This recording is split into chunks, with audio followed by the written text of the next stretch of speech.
Díomh a chuir de gail, Tá bail gro Katie lom an so inniuh de agaibh buil na míosa agus táim ag tnú gomór lenar góra. So hello everyone. I have Katie here, our Grow member for this month's member interview, and I'm really looking forward to our conversation. It's Misha Emma. My name is Emma. I am the community manager here at Bitesize. And as I said, Katie DeHaan joins me. Now, me and Katie have talked a little bit online in my online calls and of course on our platform, Bitesize Ashton and Bitesize Pobble, of course, our community platform, but I'm really interested to get to know you a little bit more, Katie. So I suppose what we'll do is we'll jump straight into an introduction and we'll go from there. So off you go. Inish doing Futh Fain. Okay. Hi, Emma. Misha Katie is as Londen mee, ruka as toga. Ach tami mochoni san ishiltir. Nos mona kwega blien. Is olanach moch vaarkele, moch markele. Is mwintjor tjanga mee, agus as 3 jaar. Ach tamaskor anish. Win me berla. I kolastje olanish, do vintiori fui olynt. Ba as monnigen dochlan mochin shanwachar, dag shied ere go halaban, agus anshin sasana, achtagra agam don gwelke fos. Okay. Something like, I was born and bred in London, England, but I've lived in the Netherlands for more than 50 years. My husband is Dutch. I was a translator and a language teacher, but I'm retired now. I taught mostly at a teacher training college, English. My great-grandmother's family were from County Monaghan. They left and had to settle in Scotland and England after the Great Hunger. But I still have a love for the Irish language. And I'm only just starting out and I'll never be able to speak it fluently. But just being with the sounds and the rhythms every day is wonderful in itself. Wow, very interesting. An interesting story from your current life and your family's life as well, and the fact that you're able to trace it back so that you knew they went to Scotland and not directly even to England. So yeah, how did that come about? How did you I suppose your ancestry there? Well, you don't want to know. I grew up not knowing my Canadian father. But even in London, growing up, I was mad about Ireland, and I felt very connected at the beginning of the Troubles as well, when they started out as civil rights protests. And in fact, I was so involved that I used to think, get a life. You're an imposter. You live in London. You've got nothing to do with this. But then when I found my father's family, only about 10 years ago, I discovered quite soon, I was tracing their family history, our family history, and I discovered that his great-grandmother was from Monaghan. And, it's gone from there. And then I realized now, the Monaghan-Armagh border, you couldn't be more connected to the area if you tried. And I firmly believe that it's passed down in the genes that way. For sure. Wow. Yeah. That's really interesting. I love that. It was somewhere in there and you didn't even know it. And then it came out only recently, 10 years ago. Yeah. That's nothing. Wow. Yeah. And then I suppose we'll jump straight in then to the language side of it. As you said, you're just a beginner. And for most of your life, you didn't know your Irish heritage. Where then did the language come in and why? Well, I've always liked languages and I've always been used to not having much trouble with pronunciation, whichever language it was. And there was a bit of a shock with Irish, that I'm only just beginning to get my tongue around it. Back in 2009, I did 20 lessons of Scots Gaelic. And even then, I felt I had less trouble with the pronunciation. But again, it's a question of application and regular, Gaelic, Gaeilge Gachla law. that will help, that will get there, and you will offer brilliant opportunities for that. And gradually it becomes more familiar as we go on. And I must say, I mean, I've done a course at Odious Gael, which I like very much, and I will probably do some more there. But also for Bite Size, it has so many different perspectives. It's very clear, and the sound is very clear. But there's so much. That's my only issue. There's so much. I'm usually fairly systematic, but you know, you've got your work cut out to keep up with it and to sort it out. And I tend to forget that I have Astya as well. I mean, my basic course, I must go back to that. But I'm thoroughly enjoying that. And a lot of it is down to all of you there. Well, you're very kind. Thank you. Well, I suppose, yeah, a lot of the content, all of the content is created by Neil. And yeah, the thing with the sound, we try and make sure that the sound is clear. And even if, you know, I record something and it's not perfectly clear, Neil has no problem in, you know, telling me to re-record it, which is good. We've really put some effort into the standard, because it is important when you're, you know, especially when it's a language that you're not familiar, not you in as yourself, but when one isn't familiar with the sounds and spelling and how it works at the start. I think having a very clear pronunciation guide and the pronunciation itself is very important. Yeah, so you say that you mentioned that you'll never speak it fluently. Don't ever say never, Katie. You've come on quite a bit. And how long have you actually been learning it then? You said you started with Gaelic or Scots Gaelic. How long have you been with 20 Irish? lessons then, and I stopped, but now I'm focusing on the Irish. Although Ulster Irish is very close to Argyll, which would have been part of my family's.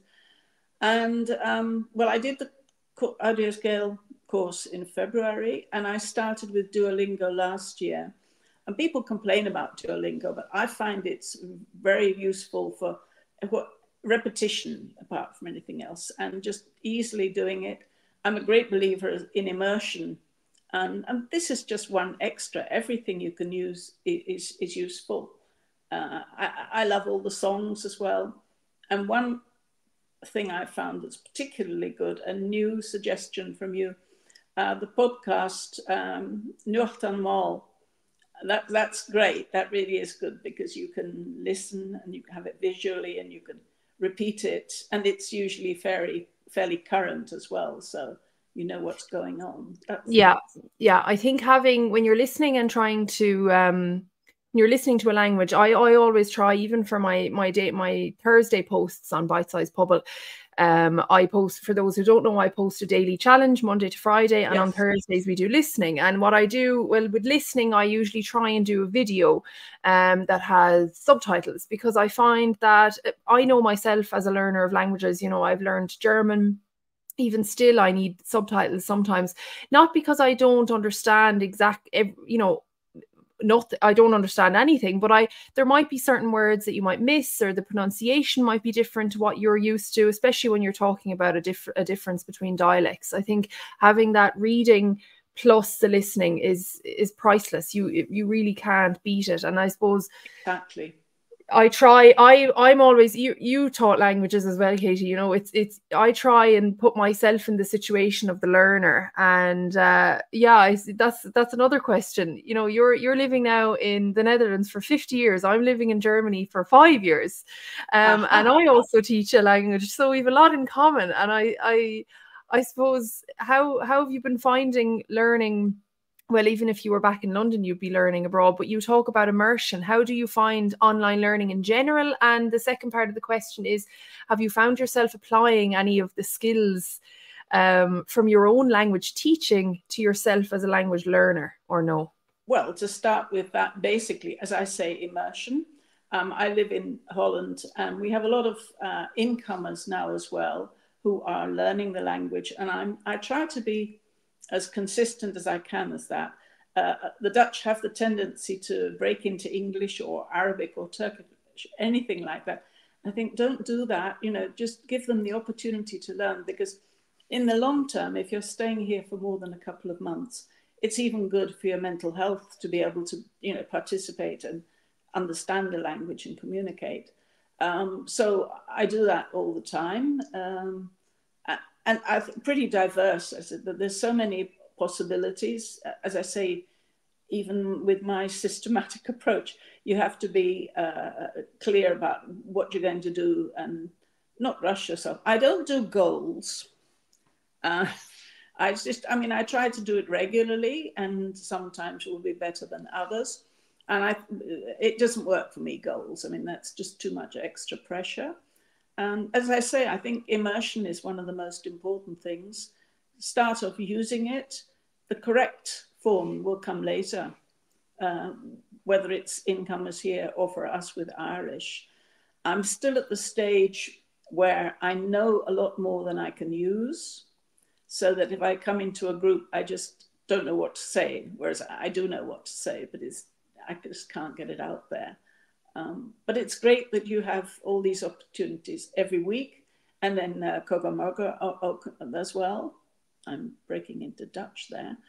And yeah, well, it's just brilliant all around. What we also have, pop-up Gaeltacht here in Holland. I went to one in Amsterdam already, and if it's around, I'll go.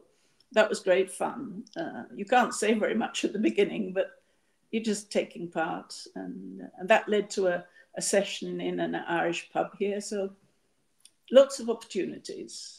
Brilliant. I love to hear that. I love when people find pop-up Gaeltacht in their area. You'd be very surprised where they'd be around the world. And the name, you know, pop-up, it can pop up anywhere.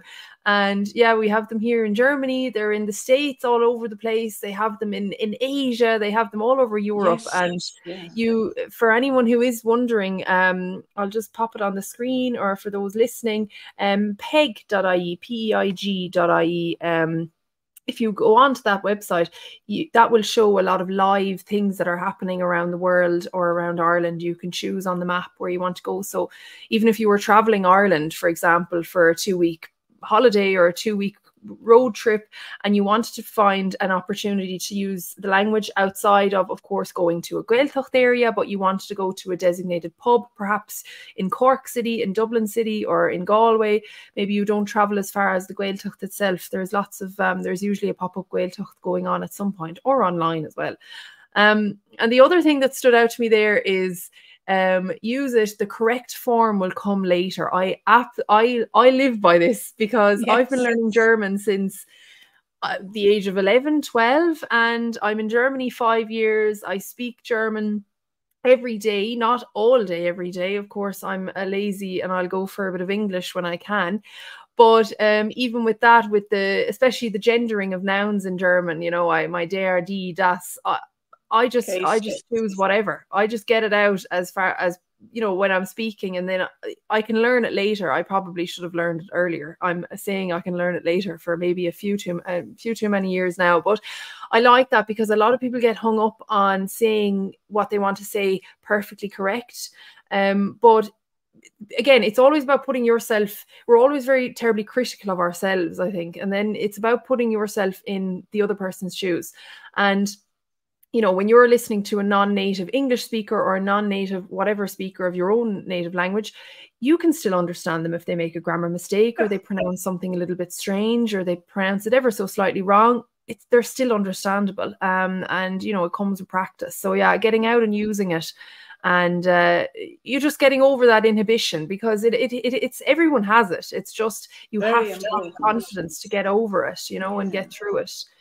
Yeah, because I grew up, German at school. I was pretty hopeless, and my teacher, well, I wasn't hopeless, but I felt hopeless.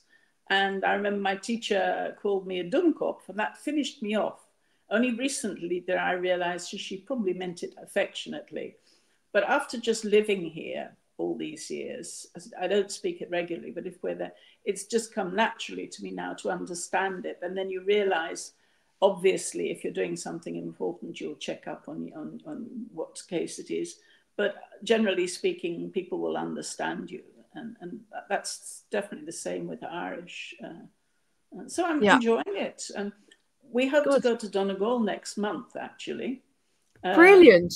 Lovely. Well, won't have a chance to do a course now, but I hope we sort of read the signposts and pop into a shop or a pub or something like that. And, You'll, especially in Donegal, you'll find plenty of opportunities to use it outside of a classroom situation.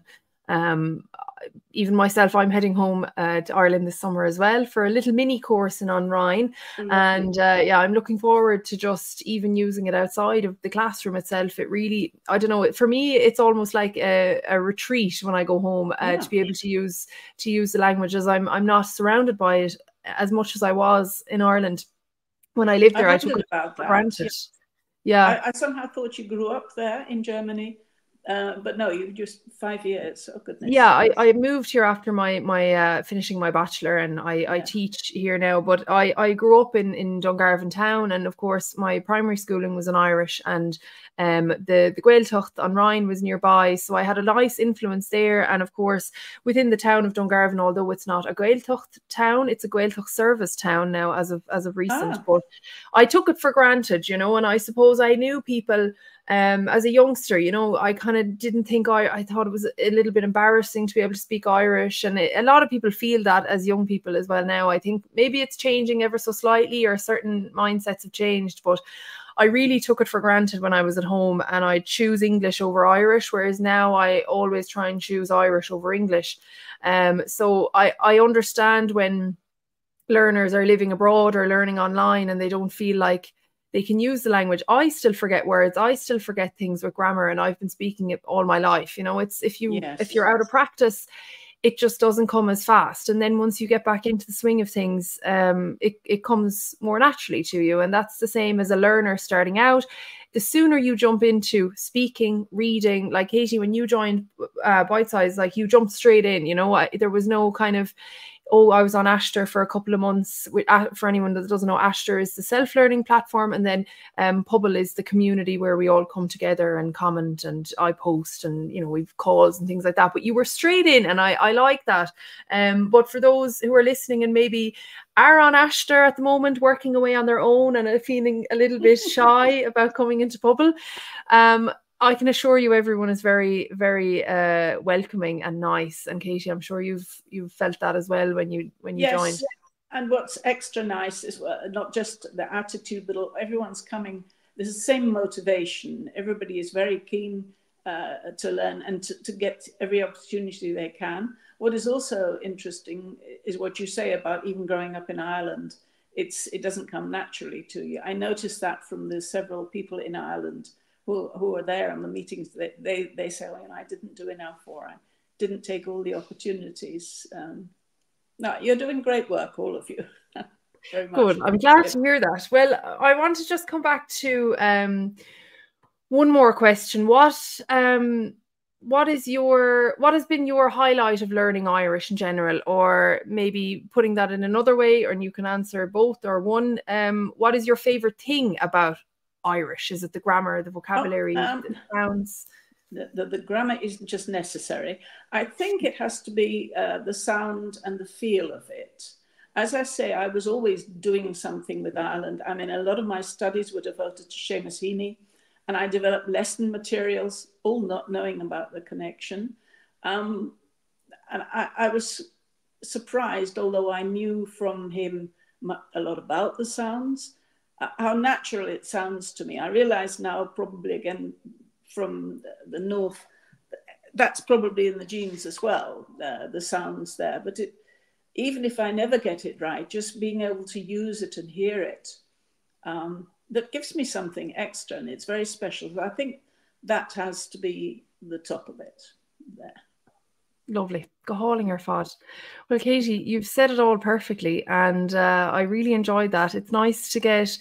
I was excited because I knew you lived in the Netherlands, and I wanted your input as well, because maybe I might be here for another 40 years as well in Germany, and I'll be in the same boat. So, well, I think you learn most in the first 2 years. If you apply yourself, and after that it's just the finesses. And I mean, I still get my articles wrong, masculine and feminine.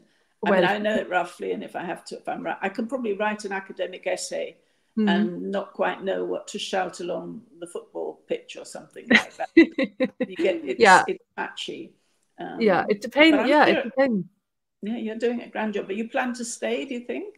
I think so, yeah. I'll stay here for as long as I can, and as long as it makes me happy. And I love the fact that I have the tie with Irish. I think if I didn't have any tie with Irish, I'd probably lament for Ireland and Irish a little bit more. But I think with the opportunities online, I'm very lucky and happy. And even having bite size myself as I'm logging on, I'm doing Gaeilge Gach Law. Yeah. Even on my summer holidays from the university, and Yeah. we have a weekly meeting with the team here at Gaeilge as well. So it's good for me because otherwise, I have to go out looking a bit harder. Whereas with bite size, even though I'm an employee here, I still benefit from this Gaeilge Gach Law because I'm constantly having to think of challenges and reading and finding things and even checking vocabulary as I go. So we're both. I remember it well. Yeah. Yeah, it's a good it's a good relationship myself and the learners because you keep me motivated as much as I have to keep you motivated as well. Yeah. So I really appreciate you taking the time to talk to me, Katie. And if anyone has any good, I'm happy you shared your story with me. And if anyone is interested in joining us, of course, bitesize.irish/memberships. And that being said, if you've any questions or comments for myself or Katie, we welcome them in the comments on YouTube or on our blog post. But I'll say slán for now, agus gurb and I'll talk to everyone, and I'll talk to you, Katie, soon, but I'll talk to everyone in the next video. Slán. Your Grow Irish language journey is waiting for you at Bite Size Irish. Sign up today for Grow membership at signup.irish.